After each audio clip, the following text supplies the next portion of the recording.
오늘 우리에게 주시는 하나님 말씀 보겠습니다. 사도행전 4장 5절로 12절입니다. 신약성경 192페이지입니다. 192페이지 사도행전 4장 5절로 12절의 말씀을 교독하도록 하겠습니다.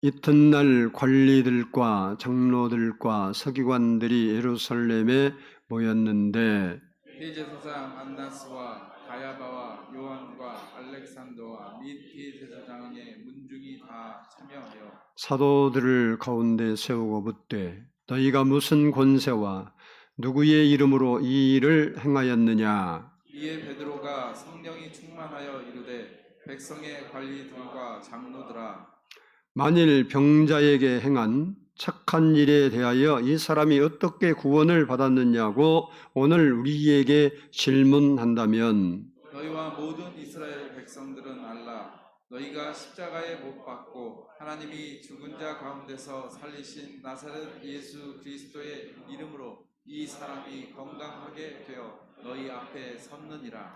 이 예수는 너희 건축자들의 버린 돌로서 집 모퉁이의 머릿돌이 되었느니라. 다른 이로서는 구원을 받을 수 없나니 천하 사람 중에 구원을 받을 만한 다른 이름을 우리에게 주신 일이 없음이라 하였더라. 아멘. 자, 사랑해 주님 감사합니다. 오늘도 이렇게 저희가 하나님 말씀 듣기 전에 머리를 조아립니다. 예수님, 이 시간 우리 마음에 오시옵소서.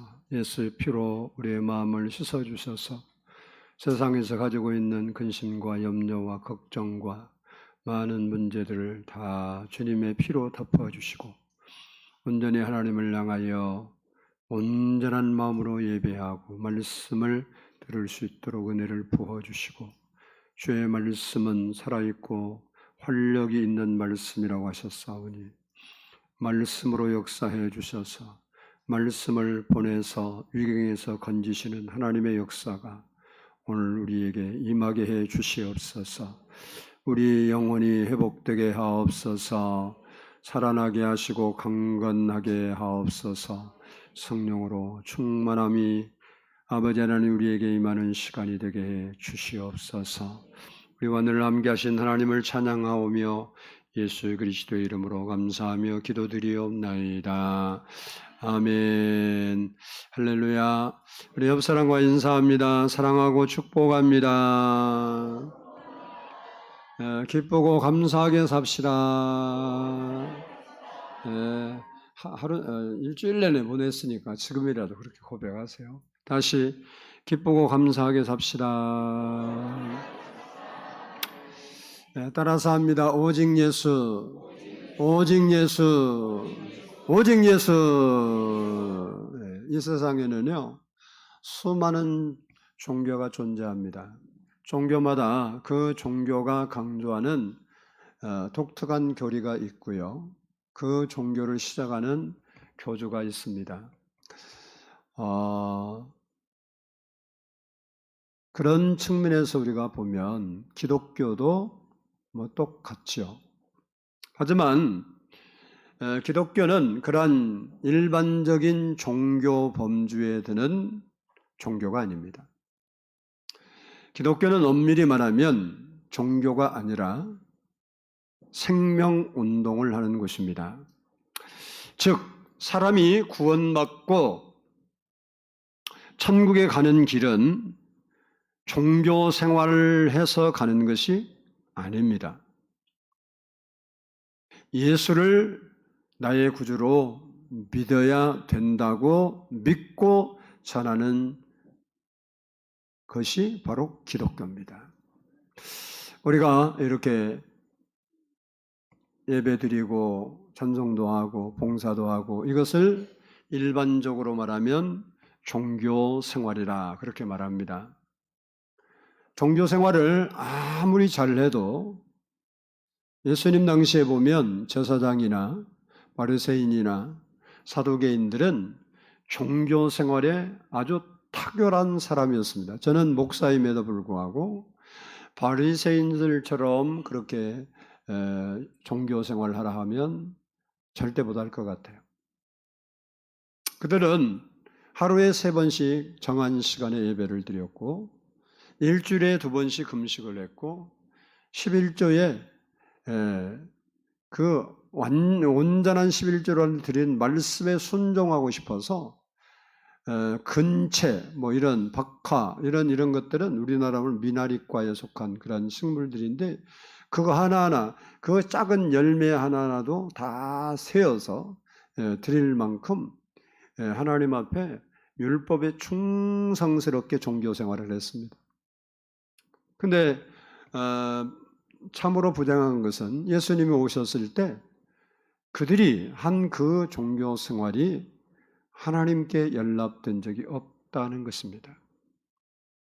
그리고 그들이 그렇게 한 그것을 예수님이 보시고 오히려 하나님께서는 말라기 선지자를 통해서 차라리 누가 내 성전문의 문을 닫아버렸으면 좋겠다.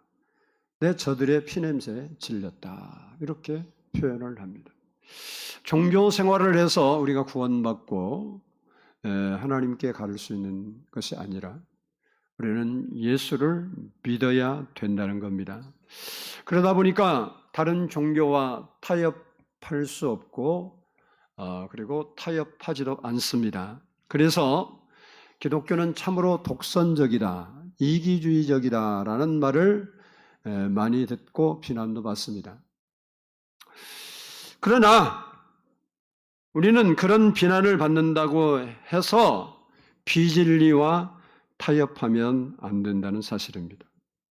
그런데 요즘 구원의 확신이 없고 하나님 말씀이 진리라는 확신이 없는 지도자들이 일어나서 거룩한 하나님께 예배하는 예배 시간, 설교 하나님 말씀을 듣는 시간에 불교 스님을 데려다가 설법을 듣습니다. 그리고 그들의 의식에 또 가서 설교를 합니다.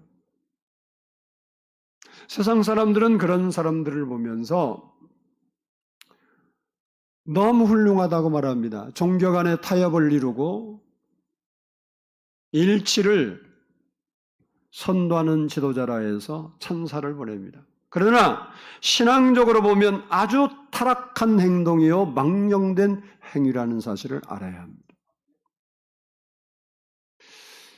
이것은 마치 구약시대에 성전에서 우상에게 제사를 드린 것과 같습니다.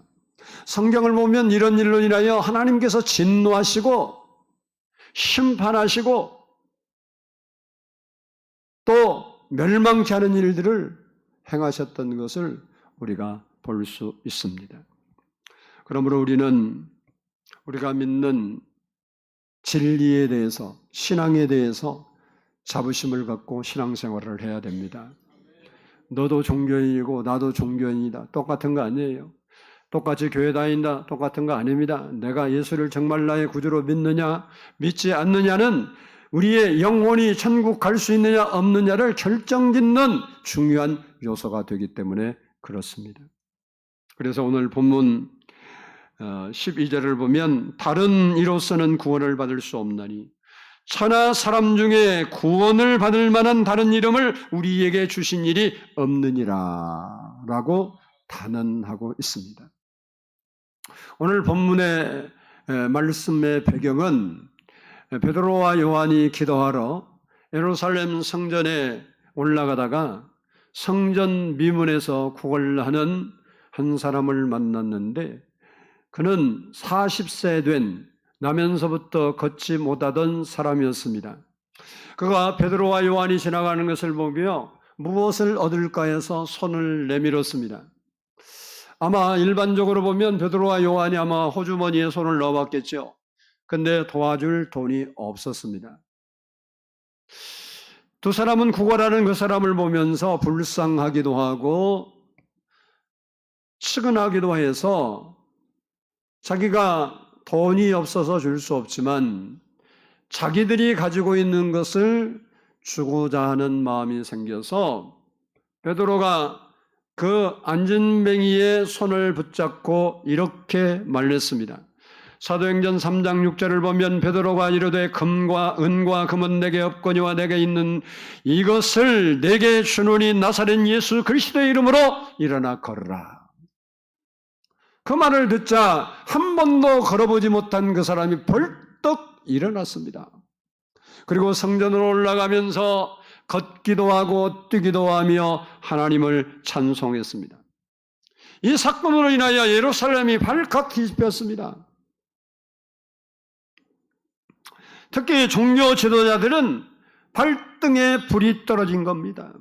그들이 예수님을 십자가에 못 박아 죽일 때만 해도 자신들의 계획대로 모든 것이 끝난 줄로 생각됐는데 며칠이 지나고 나니까 그의 제자들이 벌떼처럼 일어나서 너희가 죽인 예수님이 사흘 만에 부활하셨고 그분을 믿어야 구원받는다고 회개 세례를 전하고 그들에게 성령을 받으라고 증거했을 때 수많은 사람들이 사도들을 따르게 된 겁니다. 그런데 거기에다가 더 엄청난 사건은 40년 동안 한 번도 걸어보지 못한 그 사람이 성전 미문에 사람들이 많이 다니니까 거기 앉아서 늘 구걸하던 그 거지인데 그 사람을 모르는 사람이 없는데 그 사람이 베드로와 요한을 만나서 원하신 예수의 이름으로 걷게 되어서 함께 다닌다는 소문이 예루살렘 성내에 쫙 퍼진 거예요.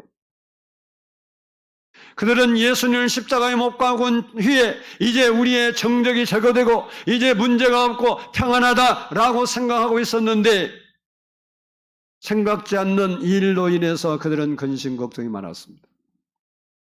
그 문제를 정리하려고 그들은 사도들을 잡아들였습니다. 그리고 신문했습니다. 너희가 무슨 권세와 누구의 이름으로 이 일을 행하였느냐라고 따졌습니다. 그때 성령의 충만함을 입었던 베드로가 이렇게 말합니다. 본문 9절과 10절 말씀을 보면 만일 병자에게 행한 착한 일에 대하여 이 사람이 어떻게 구원을 받았느냐고 오늘 우리에게 질문한다면 너희와 모든 이스라엘 백성들은 알라. 너희가 십자가에 못 박고 하나님이 죽은 자 가운데서 살리신 나사렛 예수 그리스도의 이름으로 이 사람이 건강하게 되어 너희 앞에 섰느니라 라고 대답했습니다. 이처럼 오늘 본문 말씀은 사내들인 공회 앞에서 제자들이 예수님이 누구신가를 증언한 내용의 말씀입니다. 오늘 본문을 좀 더 구체적으로 살펴보겠습니다. 한번 따라서 하겠습니다. 너희가 십자가에 못 박아 죽인 예수. 예수님이 누구냐?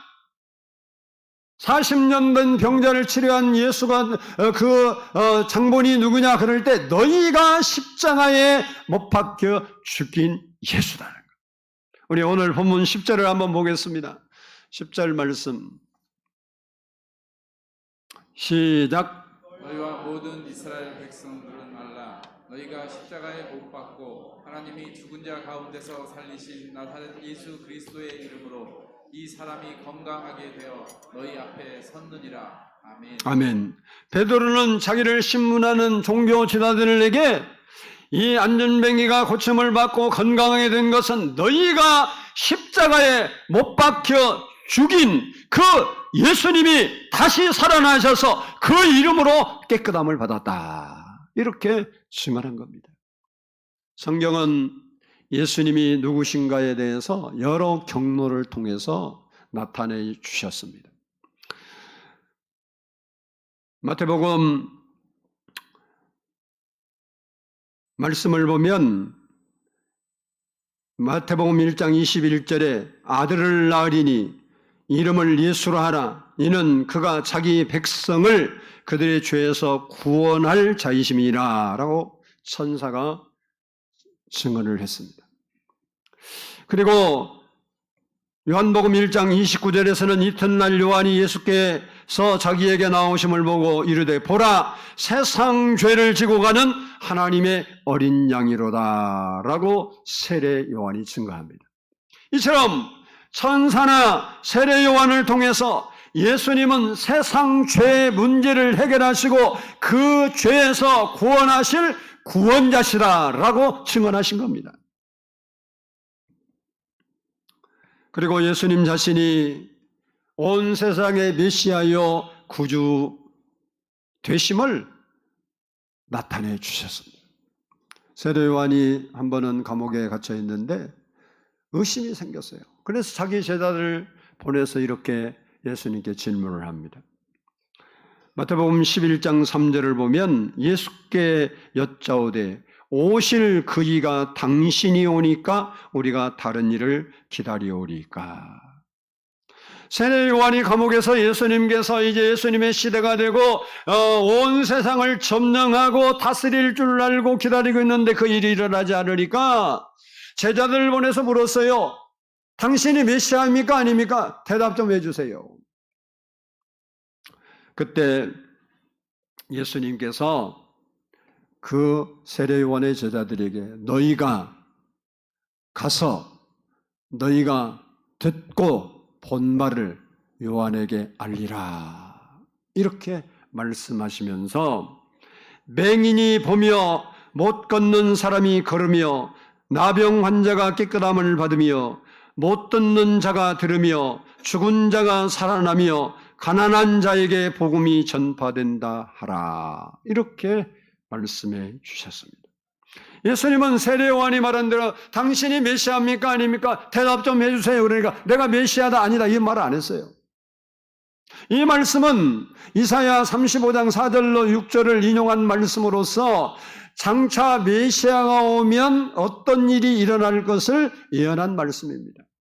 지금 예수님께서 사역하는 가운데 그들이 왔는데 예수님께서 지금 그 예언한 말씀을 따라 사역하고 있었고 그 현장에서 그런 일이 일어났다는 사실입니다. 이 사실은 바로 내가 메시아다라는 것을 그들에게 자기를 나타내신 겁니다.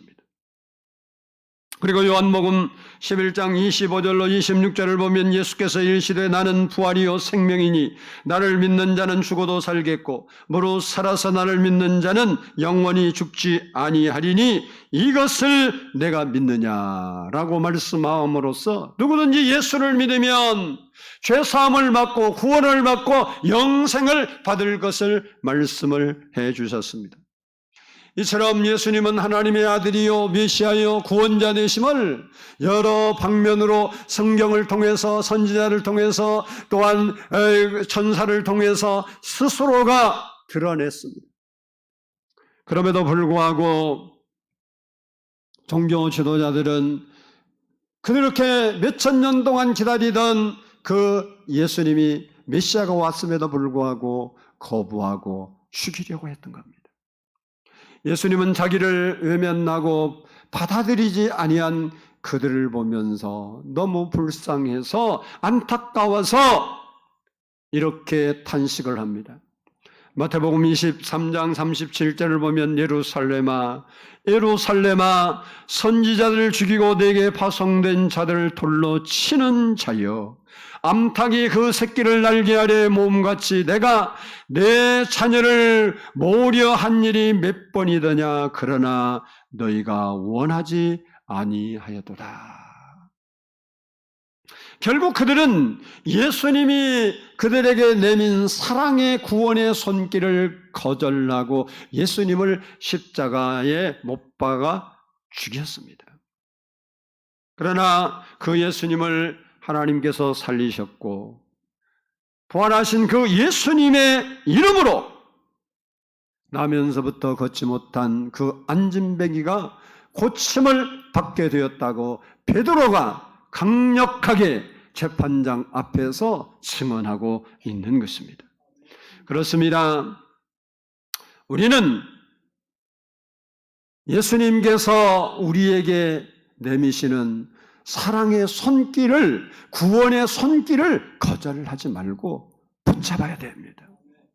예수님은 우리를 죄에서, 질병에서, 실패에서, 저주에서, 절망에서, 불행에서 건져주시려고 이 땅에 오셨습니다. 예수님 말씀하십니다. 수고하고 무거운 짐진 자들아 다 내게로 오라. 내가 너희를 쉬게 하리라. 요한복음 10장 10절을 보면 내가 온 것은 양으로 생명을 얻게 하고 더 풍성히 얻게 하려는 것이니라 라고 했습니다. 인간을 위하여 십자가에 못 박히신 예수님은 다시 살아나셔서 인생의 무거운 짐 때문에 고통 가운데 살아가는 사람들을 구원하시려고 지금도 기다린다는 사실입니다. 우리는 그 주님 앞에 나가야 합니다. 그리고 그 주님 앞에 우리의 무거운 짐을 맡겨야 합니다. 그러면 안전뱅이를 고쳐주셨던 그 예수님께서 우리의 삶 속에 구원의 역사를 베풀어 주시게 된다는 겁니다. 우리도 예수님 앞에 나와 우리의 무거운 짐을 기도로 맡기고 해결함을 받고 감격스러운 삶으로 하나님을 찬송할 수 있는 그러한 성도들이 되기를 바랍니다. 우리가 예수를 믿으면서도 우리 안에 원망과 불평과 짜증이 가득하다면 지금 이 걷지 못한 사람이 걸으면서 하나님을 찬송한 그 찬송은 절대 드릴 수가 없습니다. 우리의 신앙은 항상 하나님의 은혜 속에서 감격을 하며 주님을 찬송하는 삶을 살아야 될 줄로 믿습니다. 둘째는 따라서 합시다. 유일한 구원자 예수. 그들 앞에 지금 베드로가 예수가 누구신가? 그분은 유일한 구원자시라 이렇게 외치고 있습니다. 오늘 본문 12절을 보겠습니다. 12절 말씀 시작.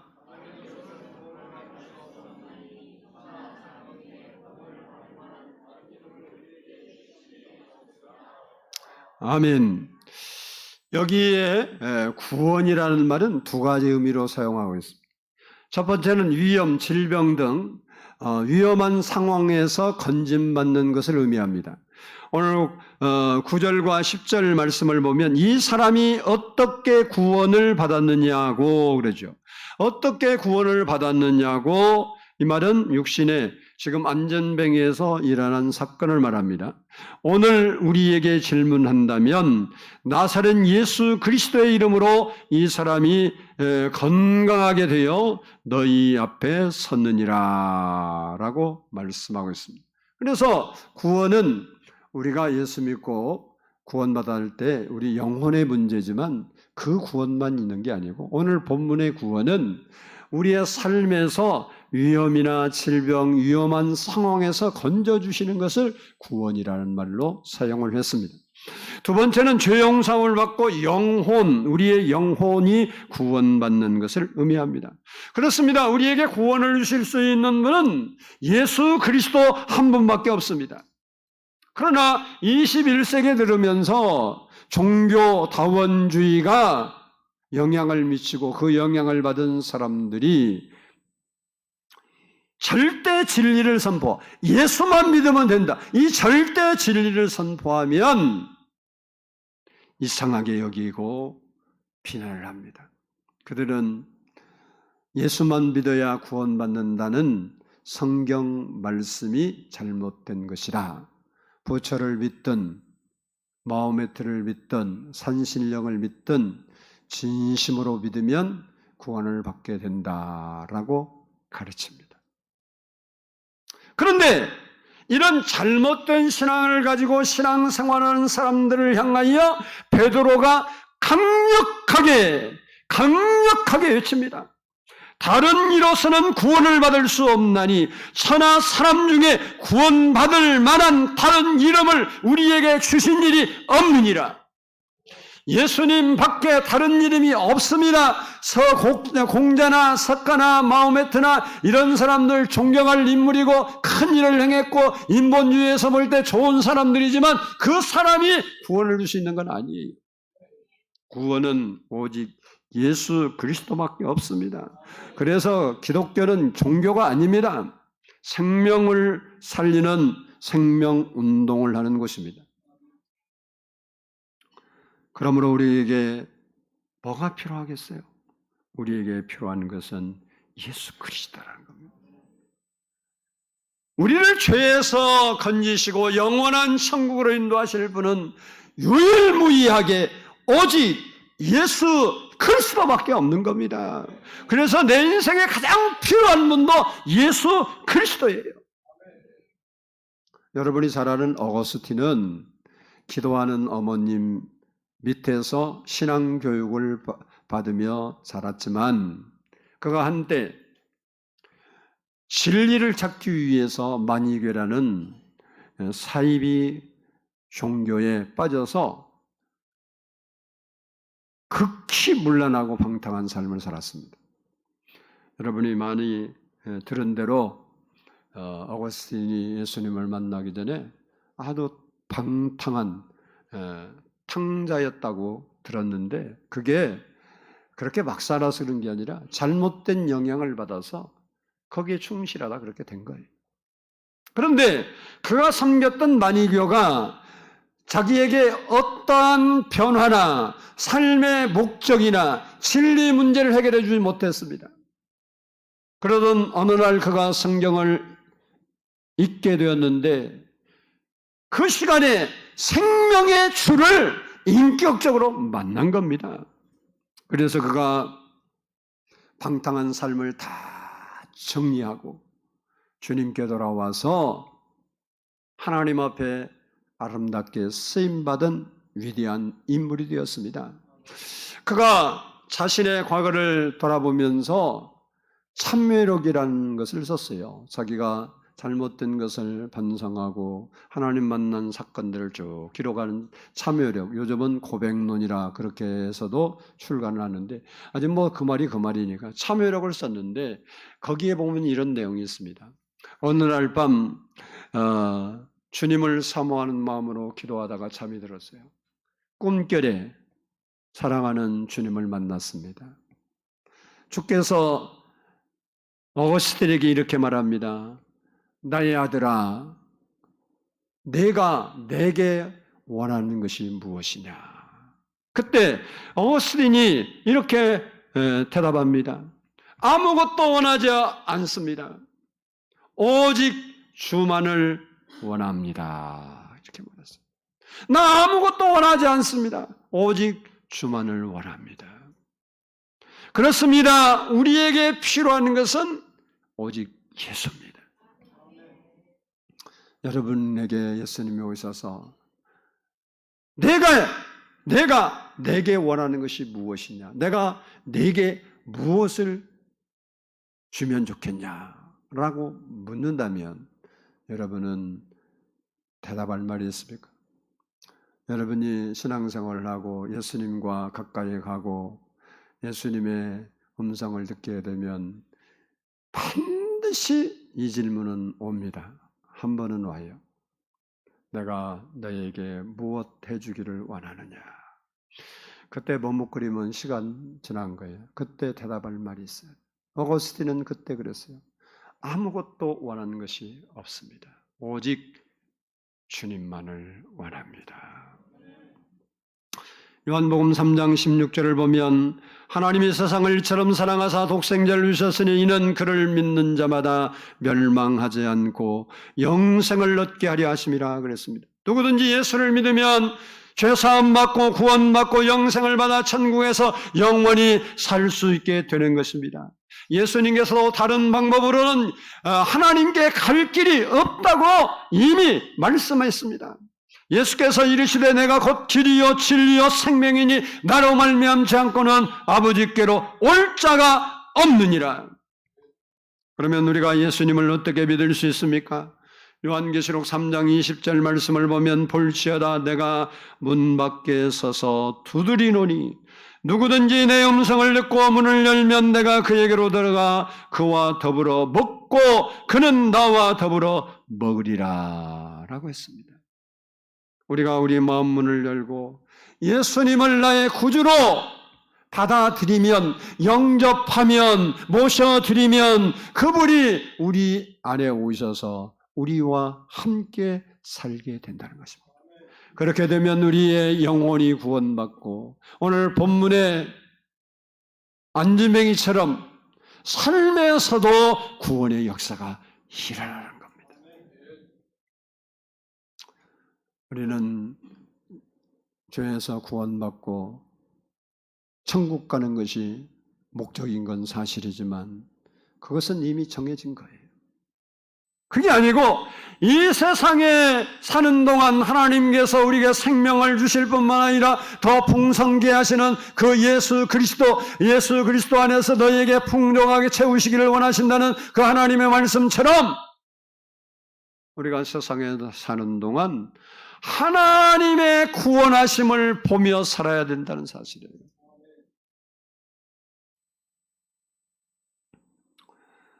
사도 바울은 그 예수님을 얻기 위해서 그가 세상에서 자랑할 만한 수많은 것을 다 배설물로 여기고 예수님을 원했습니다. 우리도 오직 예수님 한 분으로 만족한 삶을 살 수 있기를 원합니다. 우리가 정말 예수 그리스도 한 분으로 만족한 삶을 살려고 하는 그 삶이 되면 하나님께서 우리의 삶에 이 모든 것을 더해 주시는 하나님의 은혜가 있는 겁니다. 예수님이 우리와 함께하는 삶을 살면 그분이 우리에게 건강도, 우리의 생활도, 우리의 장래도, 우리의 자녀도, 우리의 기업도, 우리의 직장도 지켜주시는 거예요. 막연히 복 주시는 하나님, 거기에서 역사 일어나지 않습니다. 그 주님을 나의 구주로 모셔드리고 그 주님과 함께하는 삶을 살 때 그 주님이 우리의 필요에 오늘 걷지 못하는 사람을 건지신 것처럼 구원해 주신 것처럼 우리를 구원해 주시는 겁니다.